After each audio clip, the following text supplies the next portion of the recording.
If today was your last day, today was your last day, such powerful words. And there was a book I read called Once Upon a Cow. Once Upon a Cow.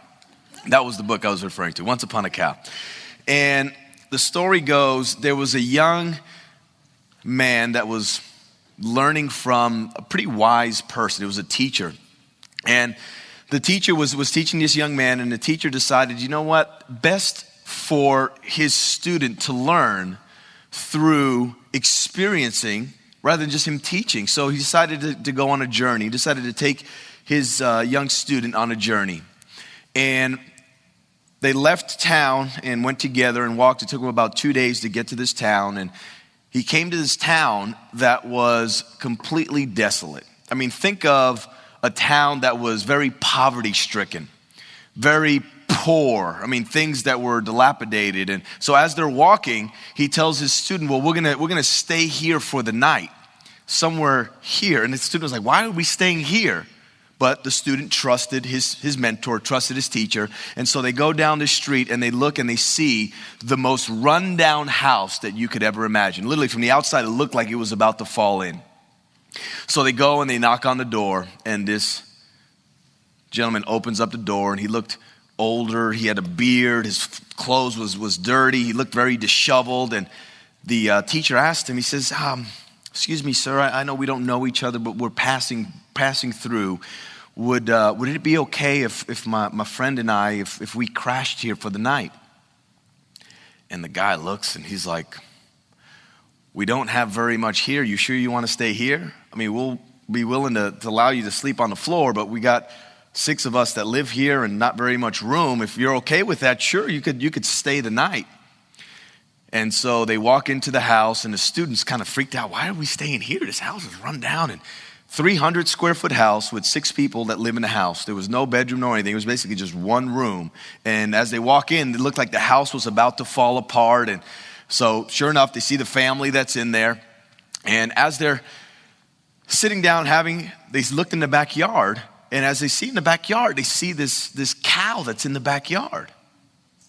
And so all of a sudden, they bring up the cow, and the family just like lights up. They're like, oh my gosh, that's our cow. He is our prized possession. Man, our whole day revolves around the cow. We wake up, we feed the cow. We water the cow. And then we milk the cow. And sometimes we don't have very much money that the milk allows us to survive because that's what we eat. And so as the student and they're looking at this, wow, this cow means so much to them. It's almost like, and they said, you know what?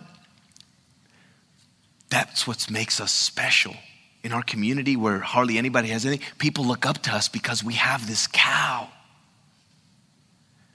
And so they go to sleep that night, and the student and the teacher wakes up before the sun comes out. He wakes up the student, and he says, we gotta go. So before the whole family wakes up, they're still asleep, they walk out and they start walking back home.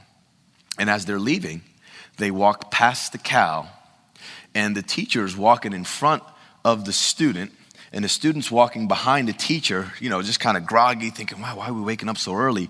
And as the teacher walks past the cow, he takes out this huge knife, walks towards the cow, and literally slits its throat and keeps walking.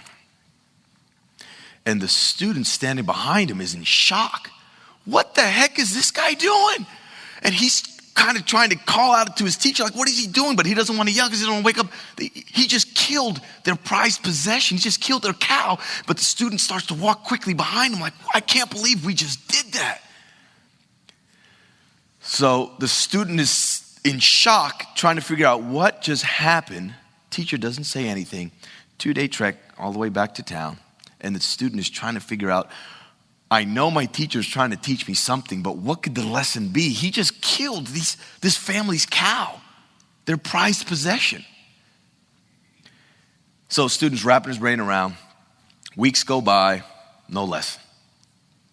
Eventually a year goes by, and he's still trying to process what just happened. But after a year goes by, the teacher comes to the student and he says, would you like to go on another trip?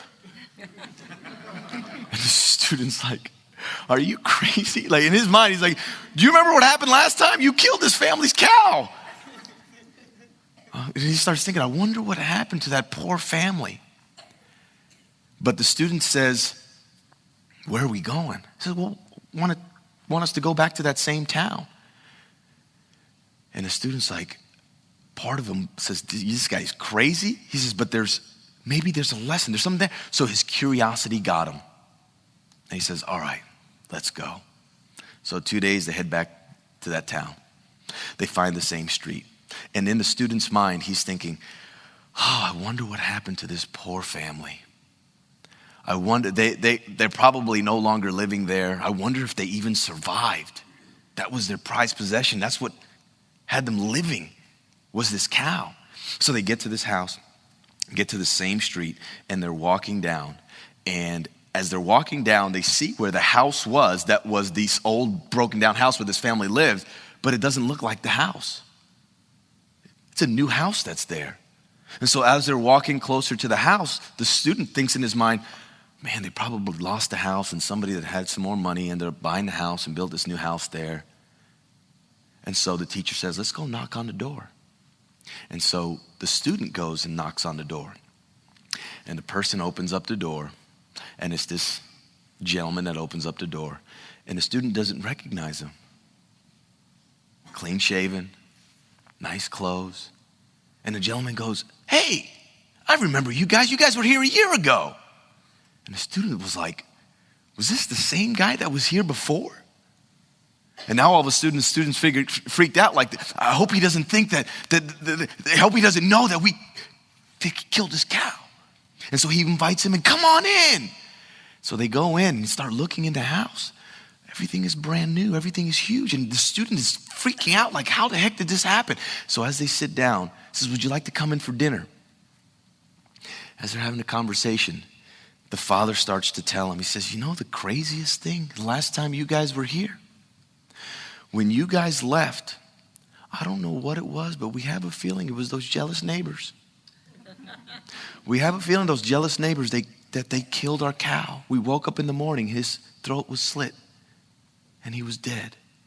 And the student and the teacher were like, he says, well, then what happened? He says, well, for several days, we didn't know what we were going to do.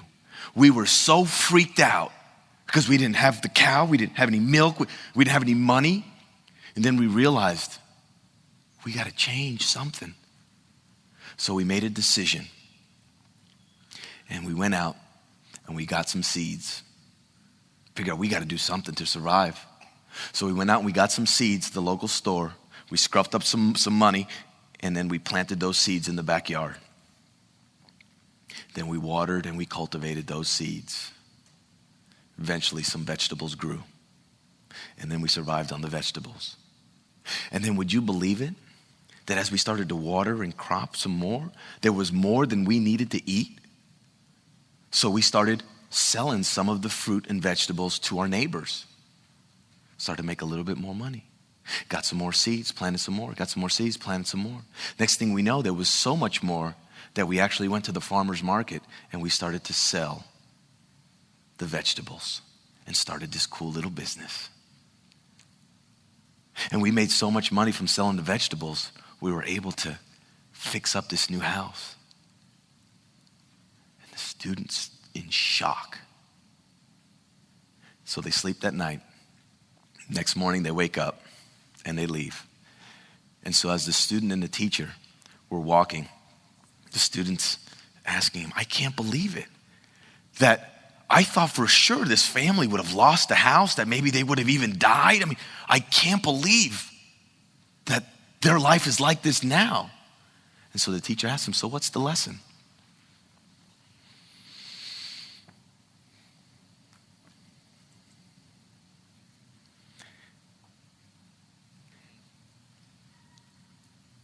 The cow was the one that was holding them back. Them holding on to their cow, them holding on to their their cow, was what kept their life in this comfort zone. Oh, I'm okay. At least I have a job.